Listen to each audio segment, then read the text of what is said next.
Hello, and welcome to the latest Expert Series webinar. Today's is MLP Facts and Fiction, the case for MLPs in a rising rate environment. This is a complimentary IndexUniverse webinar courtesy of Atlantic Trust and Barclays.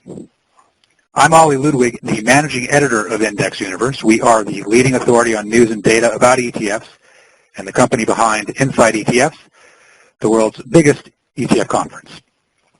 Joining me today are Adam Karff. He is a portfolio manager for Atlantic Trust Master Limited Partnership Strategy, including the fund and MLP separate accounts.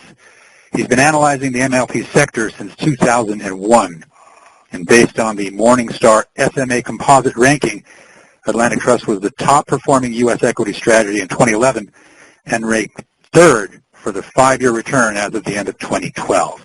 Also joining me today is Jeremy Eisenstein. He's a vice president on the investor solutions team at Barclays based in New York. He is responsible for the creation and sale of structured investments and ETNs for the firm's iPath product across all asset classes.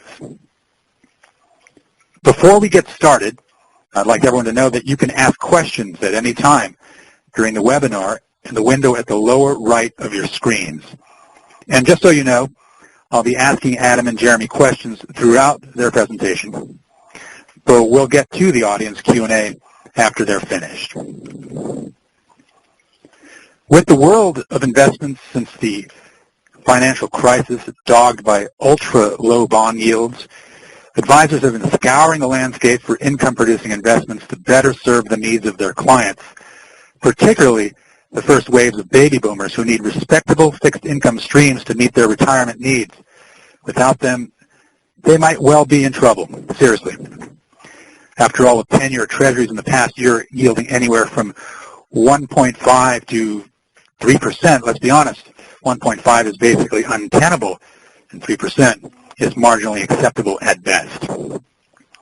In this environment, a variety of previously underexplored investments have become quite popular, even trendy, including high-yield debt, emerging market credits, dividend-paying stocks, and on the more exotic sides, bank loans with floating rates. Now, among these newfangled choices are one class of investments that have really captured the imaginations of investors, master limited partnerships, or MLPs. They've become so in, if for no other reason that they're shooting off truly compelling yields in the 6 or 7% range often. Their growing popularity also has much to do with the emergence of ETFs and ETNs, which in a general sense have democratized access to segments of the investment universe in ways that were previously unimaginable. As things stand, 18 exchange-traded products are on the market with a total of about $17 billion in assets under management.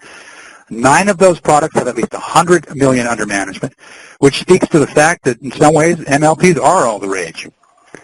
We'll focus on 2 securities today. The Barclays ETN Plus Select MLP ETN trades under the symbol ATMP, and we'll also talk about the iPath S&P MLP ETN, and that ETN trades under the symbol IMLP. There may well be a catch to the world of MLPs, and that catch is tax-related complexity. It hardly seems an exaggeration that many investors are hard-pressed to really grasp what all the tax implications are.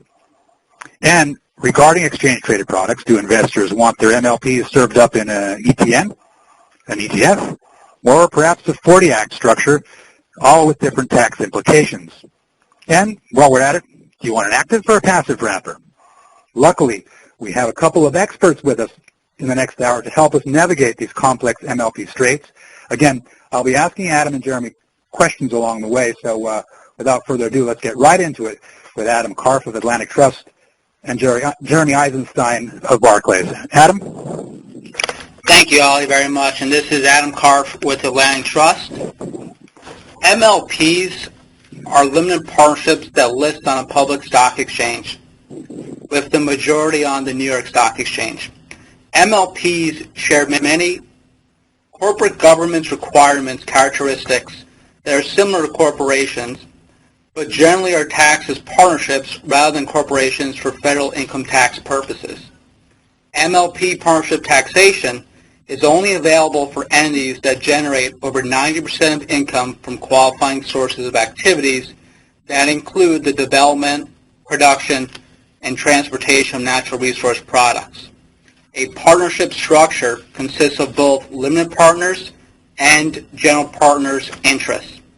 Historically, MLPs or investors have only had the opportunity to invest at the limited partner level. Today, investors are also able to invest in MLPs at the general partner level, with many recent general partner IPOs over the past few years. MLPs generally own energy infrastructure assets, such as crude oil, natural gas, and refined products pipelines and terminals. MLPs aim to generate highly stable cash flows supported by long-term fee-based contracts.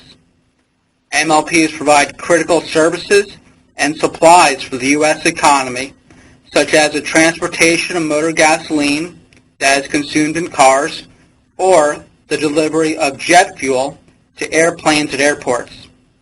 The stability of demand for products and services of MLPs is generally a function of supply and consumption rates. They are generally not directly impacted by the movement in commodity prices, although such prices may have an indirect impact on their business.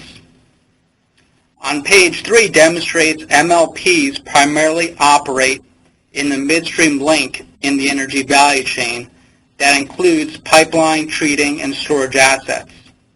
There is a broad range of assets in the sector that possess different growth and risk profiles.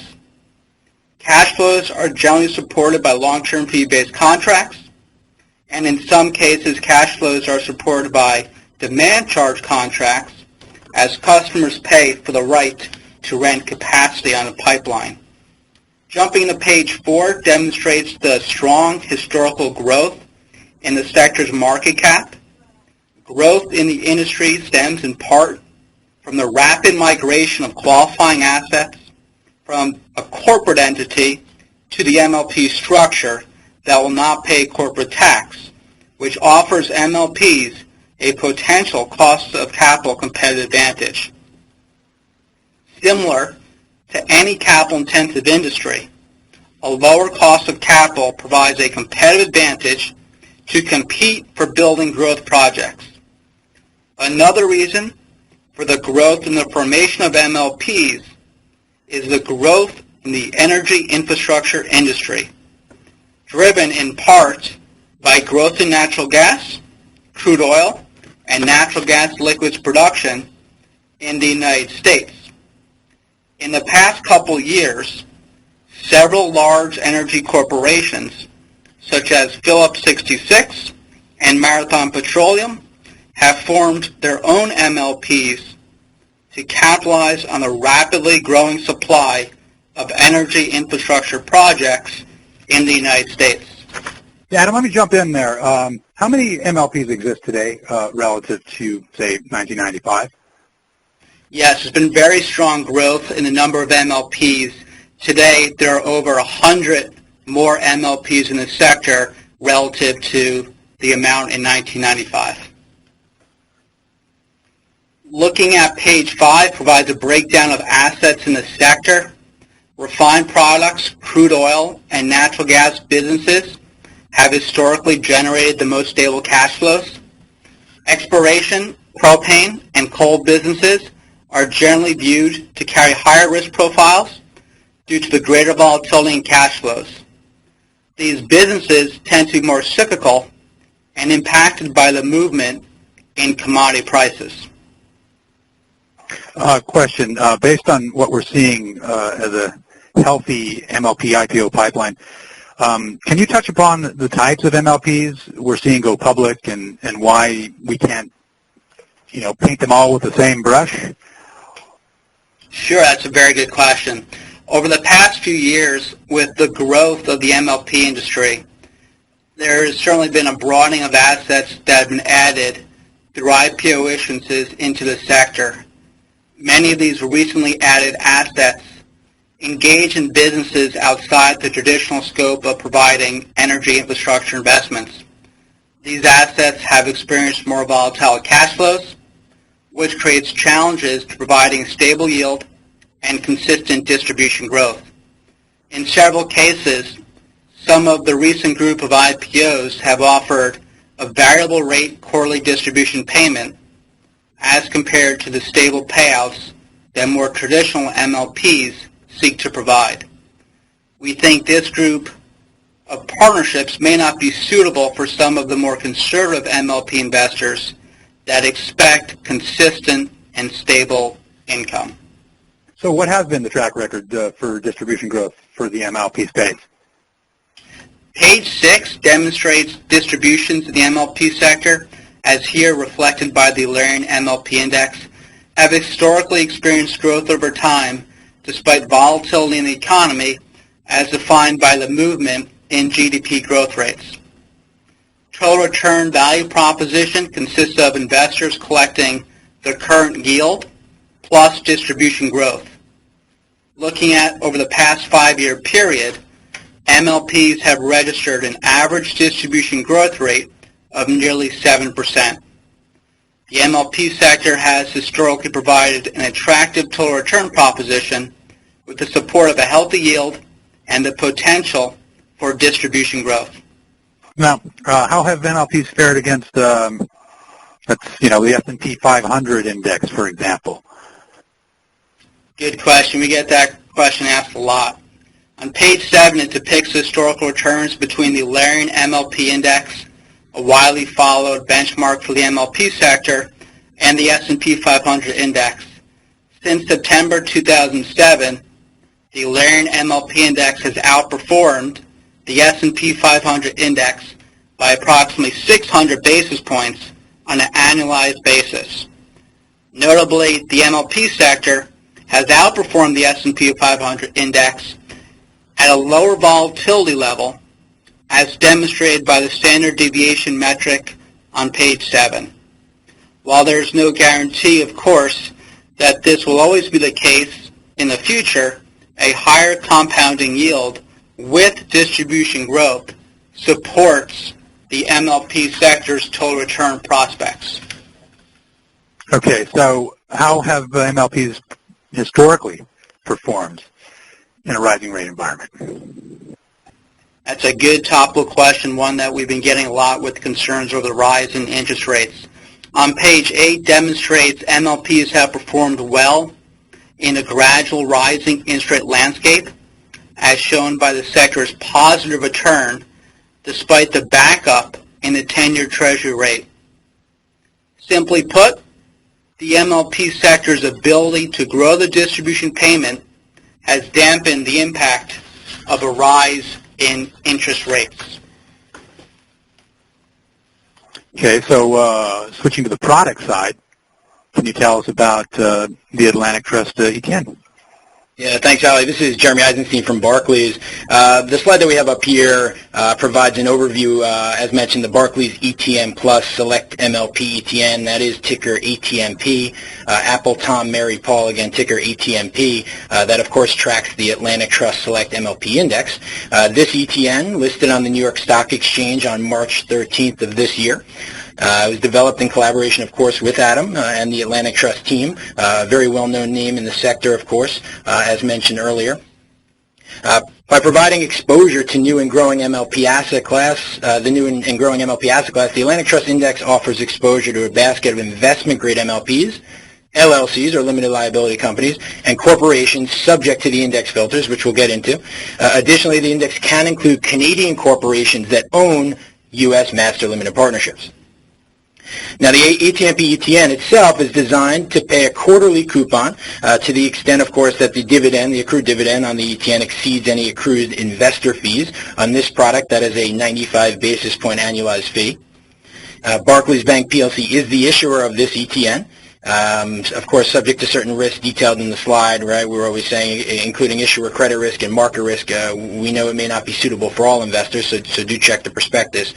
Your broker, of course, is expected to issue a Form 1099, so important, it will be expected to be a Form 1099, not a K1, with regards to the ETN, and of course we know those dreaded K1s when we talk about MLP investing, so it is expected for a 1099 on the ETN. Now, moving along to get more into the index, this slide provides criteria for the index itself and the construction behind it. The criteria is broken down, are designed to be transparent for investors. Of course, the most important thing for you to understand what you're buying. There is no subjectivity to the index construction. All of our ETNs track an underlying index that is fully rules-based and fully algorithmic, with a set methodology that cannot be altered during the life of the ETN, so very important. This index will rebalance quarterly, and index constituents are provided by the Atlantic Trust team, which they are considered the index selection agent, and they are selecting, of course, from the predefined universe, which, of course, we state in the prospectus, so you know exactly what you're getting on a quarterly basis when it comes to the rebalance. Now, taking a look at the slides up on your screen, the first criteria there at the top provides that an index constituent must be an MLP or general partner that owns a limited partner in either the United States and Canada, which we'll get into, the differences between the two. Today, there are 2 Canadian holdings in the Atlantic Trust Index as well, so that's an interesting part, which we can also touch on later, is getting that Canadian exposure when we talk about things like Keystone, etc. The second criteria for selection consists of size and trading liquidity requirements. We have a $500 million market cap with a $5 million average daily trading volume requirement to be included in the index initially. So we do have addition of filters built, again, reducing turnover potentially by saying, well, 300 million and 3 million ADV for those constituents that are already included. Again, those filters built to reduce the turnover, which we're going to get into as well.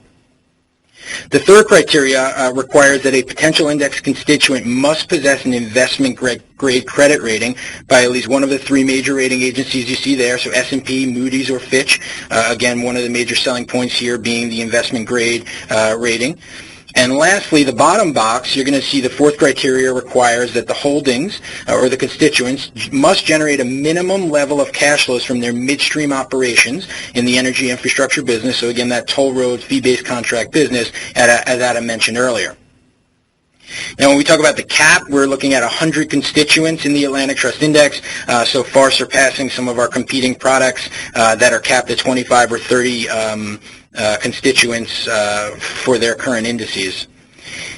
Currently in the index, there are 23 constituents. We have 16 limited partnerships and 7 general partnerships, capped at 8% and 4% respectively upon the rebalance, of course, on a quarterly basis, and this again providing for greater diversification when we're capping these individual constituents at that 8 and 4% limits. Now, a lot of ETNs or ETPs in the space, I think 18 is the last count, as I talked about in my opening. What was your objective for ATMP? You know, what's the value proposition? Why is it unique?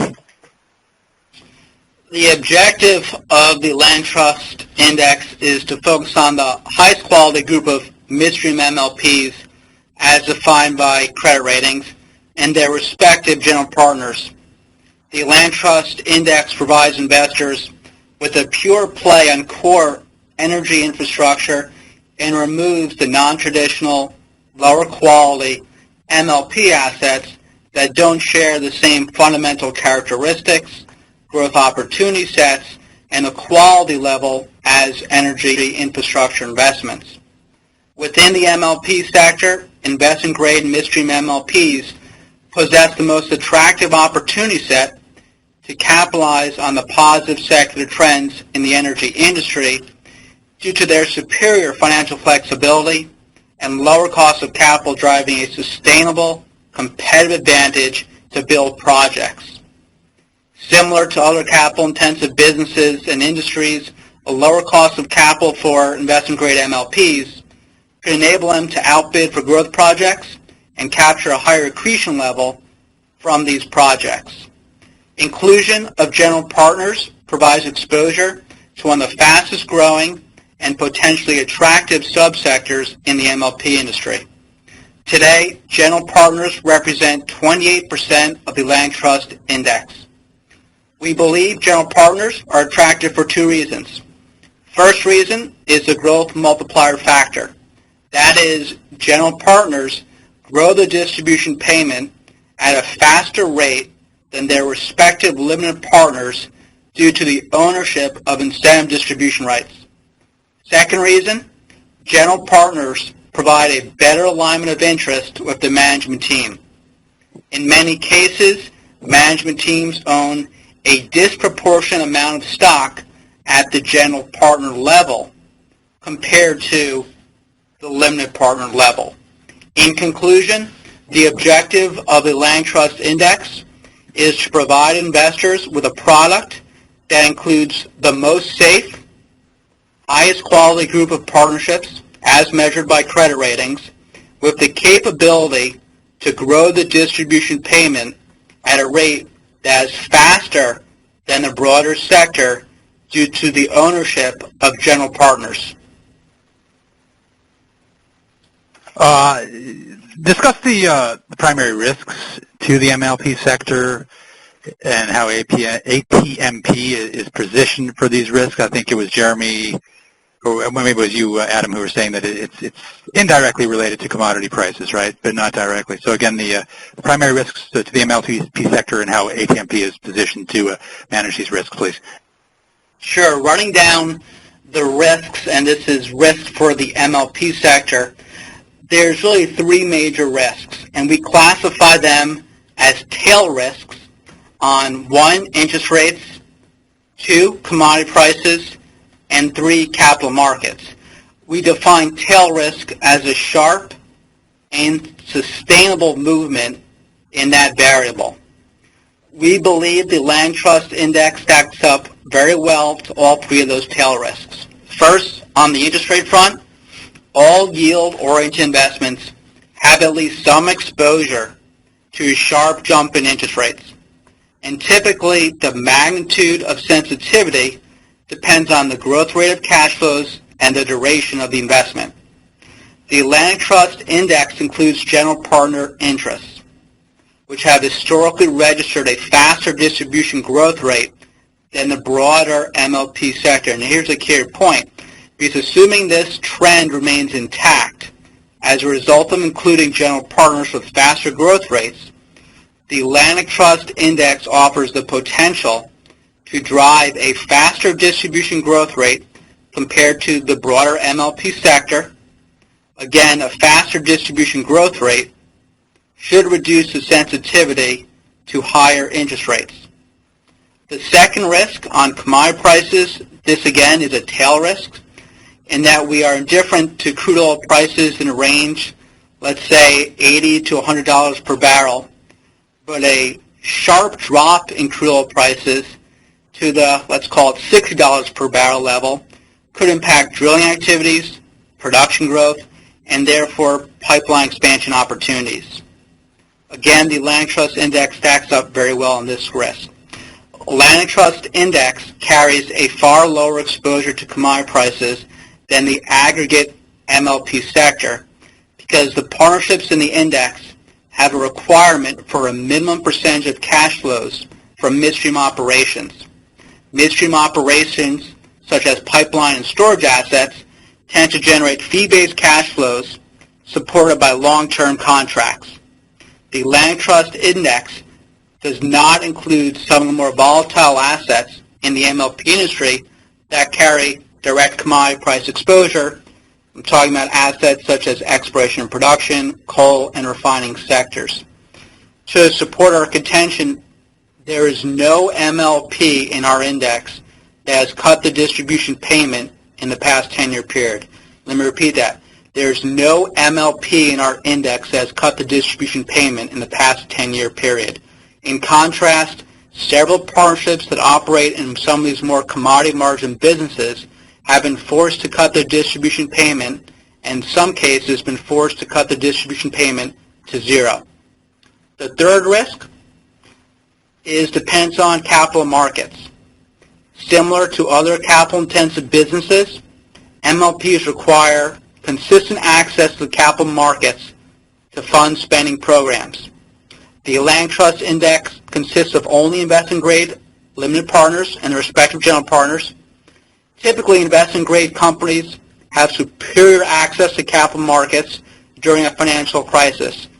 And as we have noticed, or did notice in the financial crisis in 2008, investment-grade MLPs had superior access to capital markets compared to the lower quality partnerships with junk credit ratings.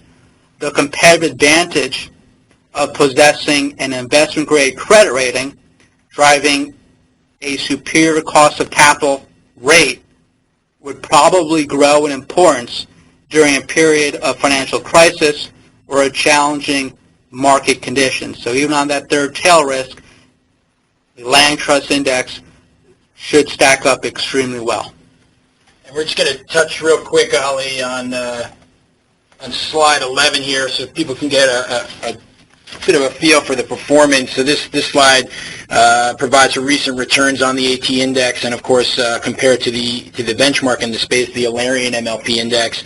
So quickly, for comparison purposes, we looked at just since February when we listed of this year through the end of August. The Atlantic Trust Index, of course, carried a lower yield, and that's going to be due to the inclusion of the general partners. But we have experienced a higher index performance return, as you're seeing there, 3.2 relative to the 1.3. Again, carrying a lower yield. We haven't been live on an annualized basis yet, so you won't see that yield posted there, but you're going to be slightly lower than the Alarian Index at around 5%, and again, that's due to the inclusion of general partners, so of course expected on the lower yield. Notably, though, a faster distribution growth rate, again, as mentioned by Adam, could provide a lower level of interest rate sensitivity compared to the broader sector. You know, over the long term, the Atlantic Trust Index, we believe, contains features that could result in a lower risk profile compared to the broader MLP sector, though, of course, there's no guarantee in this case. This could, of course, be supported by the Atlantic Trust Index only including, as Adam mentioned a few times, the higher quality, potentially more stable MLPs that carry an investment-grade credit rating. As Adam pointed out, which something I of course wanted to mention as well, from a historical point of reference, no MLP again has cut the distribution payment in the past 10 years if it's part of the Atlantic Trust Index right now. So an interesting fact as well to keep on there for guys listening in. Ali, I think we're going to jump to slide 12 here, talking about our other MLP product. Yeah, I was going to ask we've been talking a lot about ATMP, which is certainly an exciting new product, but this other ETN IMLP, right, the iPath S&P MLP ETN that I mentioned at the beginning, that's also clearly an interesting play as well. I'm wondering if you can talk about that one in greater detail. Yeah, no, absolutely. And what you're going to see on slide 12 here provides an overview, as you mentioned, for the iPath S&P MLP ETN. That ticker is IMLP. Again, IMLP, tracking the S&P MLP index. This index has been live since September 2007, so quite a few years now. Also listed on the New York Stock Exchange since January 4th of this year, so a bit longer of a track record for this product.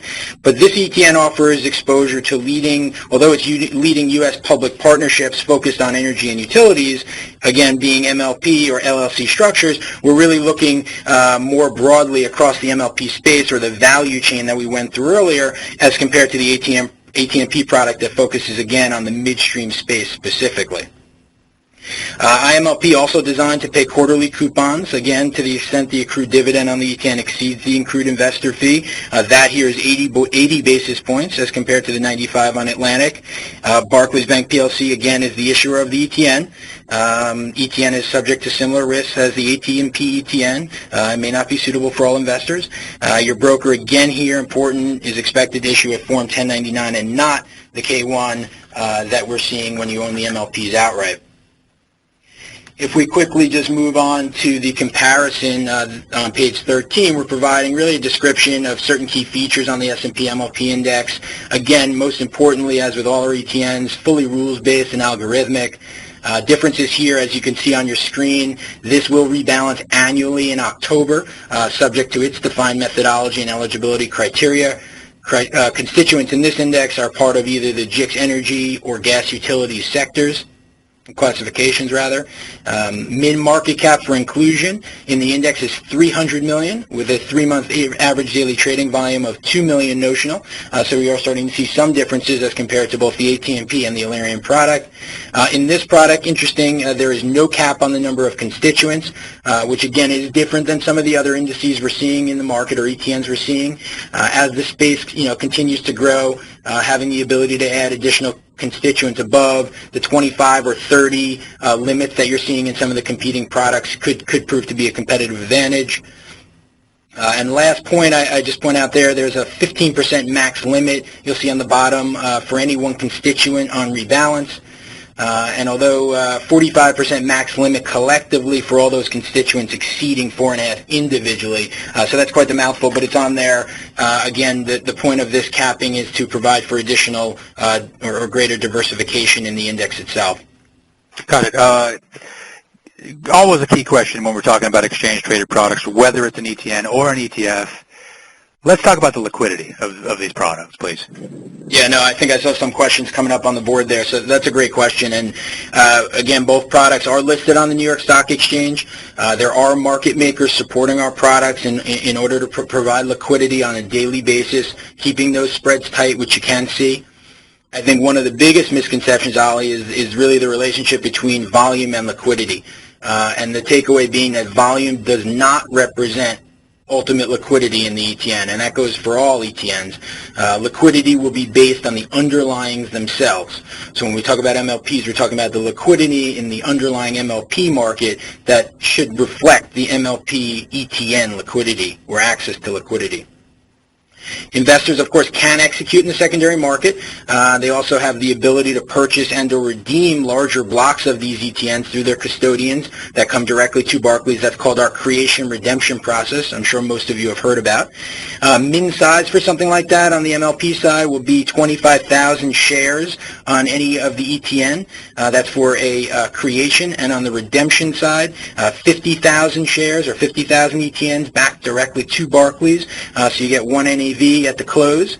Direct purchases are subject, of course, to the willingness of Barclays, right, to sell our ETNs, and any redemptions are subject to the procedures in our prospectus, which we're happy to answer questions on or take offline, but you will find that in the prospectus with regards to all of our ETNs.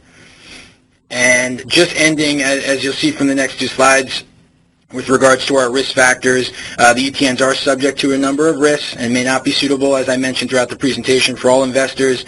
The ETNs are unsecured debt obligations of Barclays Bank PLC and are not guaranteed by any third party.